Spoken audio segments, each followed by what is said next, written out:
1.2 का question number 5, ये भी मोस्ट वीवीआई ही है। ठीक है, ये भी क्वेश्चन जो है पूछा गया है आपके बोर्ड एग्जाम में। ठीक है, ये भी क्वेश्चन वीवीआई क्या कहता है समझिएगा, 2 लाइन का ही आंसर है लेकिन समझिएगा।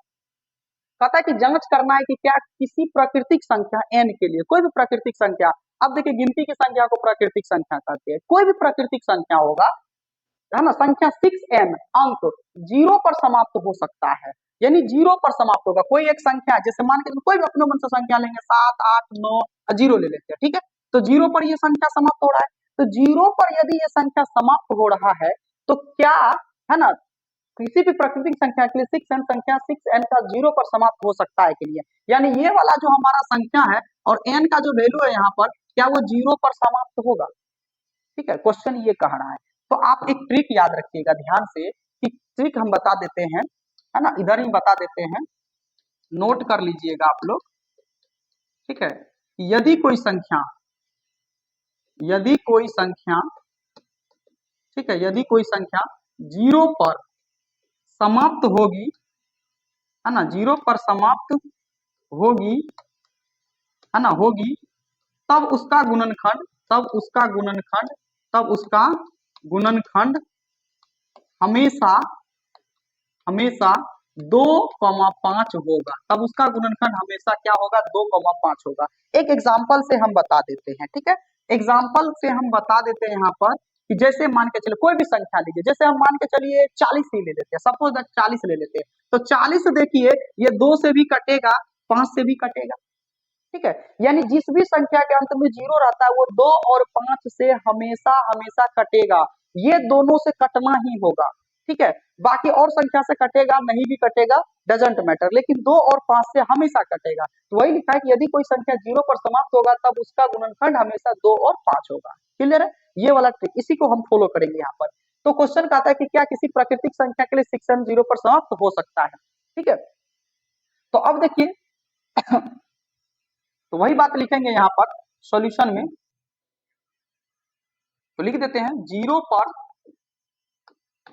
समाप्त होने के लिए, 0 पर समाप्त होने के लिए, 0 पर समाप्त होने के लिए, है ना,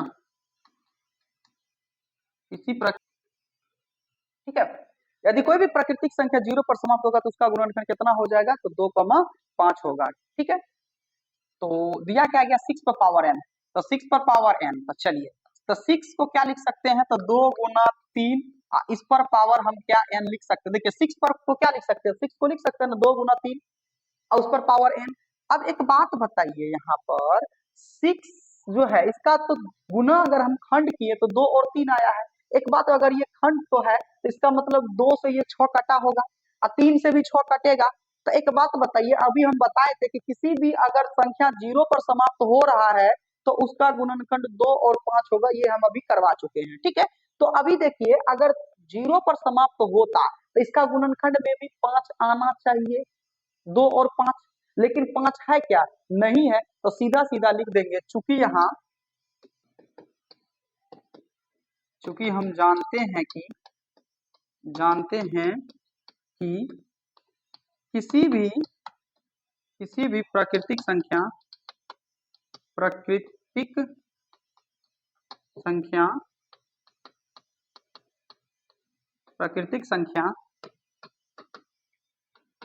0 पर समाप्त होगी तब उसका गुणनखंड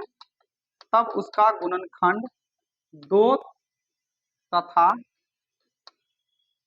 प्राकृतिक संख्या 2 तथा 5 होता है, किंतु यहाँ गुणनखंड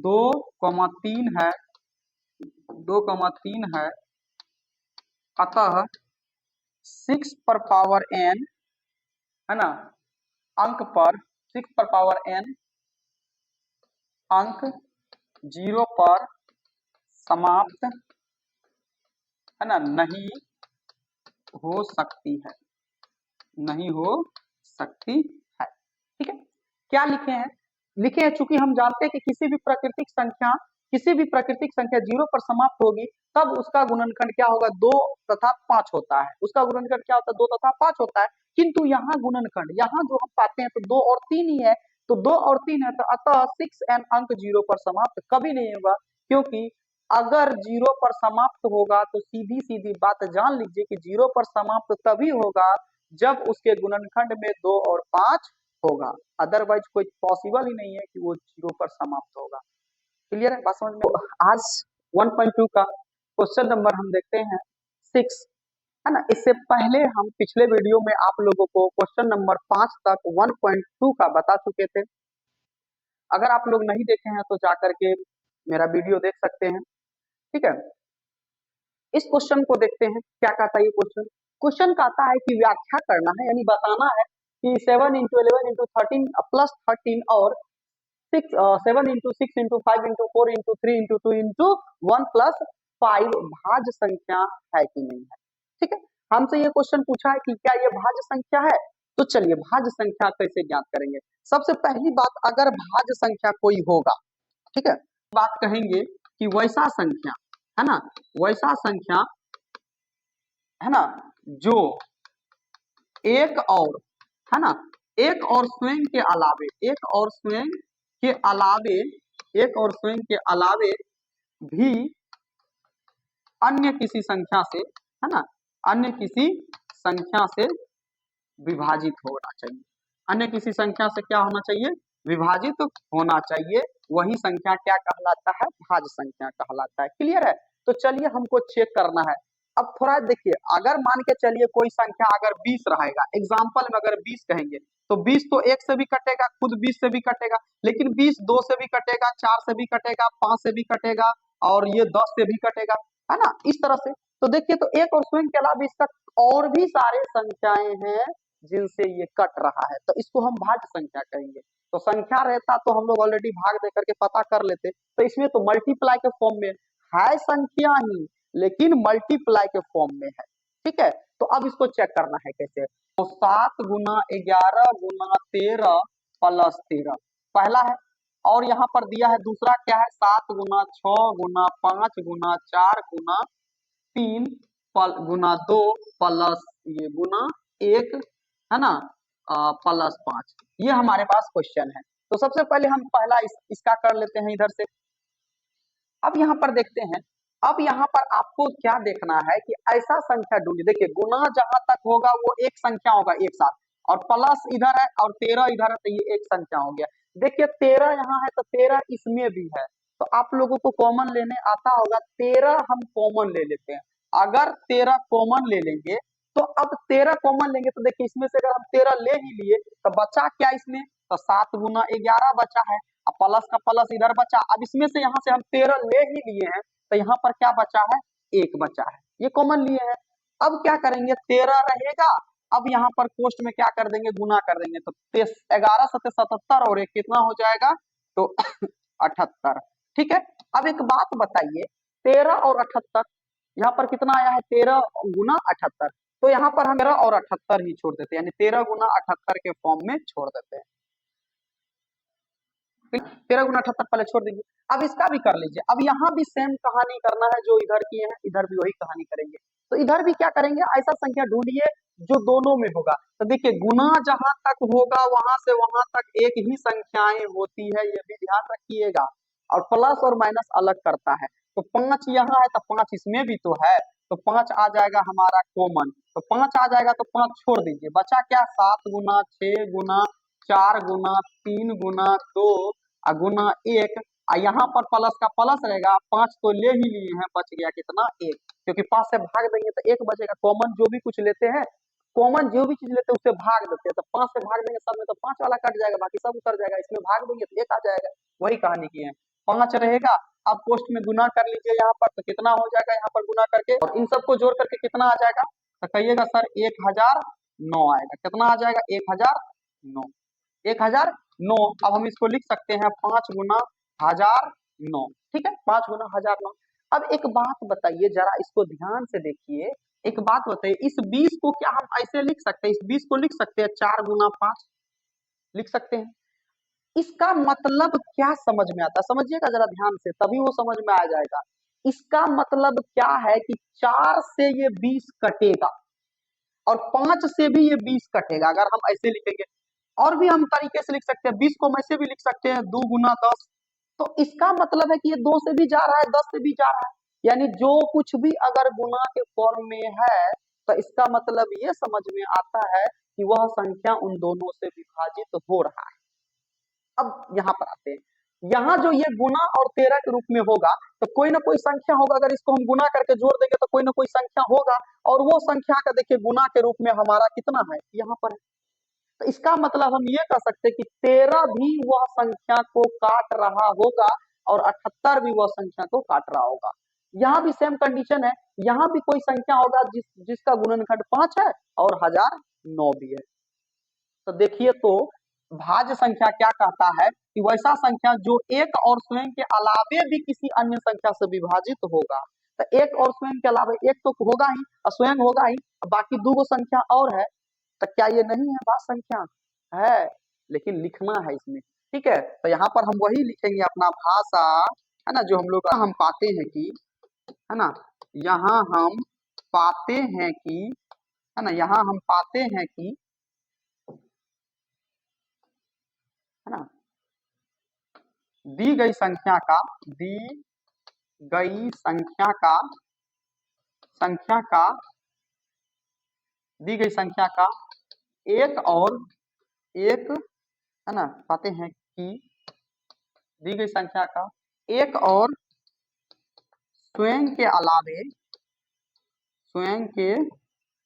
अलावे अलावे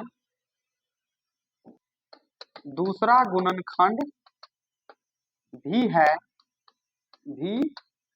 तो दूसरा गुणनखंड कौन कौन सा? तो 13 और 78 है, इसमें 5 और 1009 है, तो गुणनखंड है ना। अतः अब पूरा क्वेश्चन उतार दीजिए, 7 गुना 11 गुना 13 प्लस 13 तथा 7 गुना 6 गुना 5 गुना 4 गुना 3 गुना 2 गुना 1 प्लस 5, है ना, प्लस 5, है ना, भाज्य संख्याएं हैं। कौन सा संख्या है? भाज्य संख्याएं हैं। इतना कर दीजिएगा आप लोग, 2 नंबर मिल जाएगा इस क्वेश्चन में। ठीक है, तो हम क्या देखते हैं कि चूंकि यहाँ हम पाते हैं कि दी गई संख्या का एक और स्वयं के अलावे भी दूसरा गुणनखंड है, एक और स्वयं के अलावे दूसरा गुणनखंड भी है, यानी देखिए इसमें भी एक और स्वयं होगा ही, तो दूसरा गुणनखंड यहाँ भी है, दूसरा गुणनखंड यहाँ भी है, और एक और स्वयं के अलावे अगर कोई गुणनखंड होगा तो वह भाज्य संख्या होगा। क्लियर है?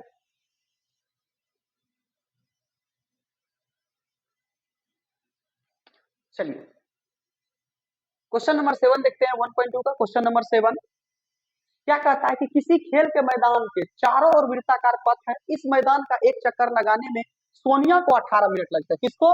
तो सोनिया को 18 मिनट लगते हैं। ध्यान देना है, यहाँ पर सोनिया को 18 मिनट लगते हैं। तो सोनिया को क्या कितना मिनट लगते हैं, लिख देंगे यहाँ पर, सोनिया, है ना, को,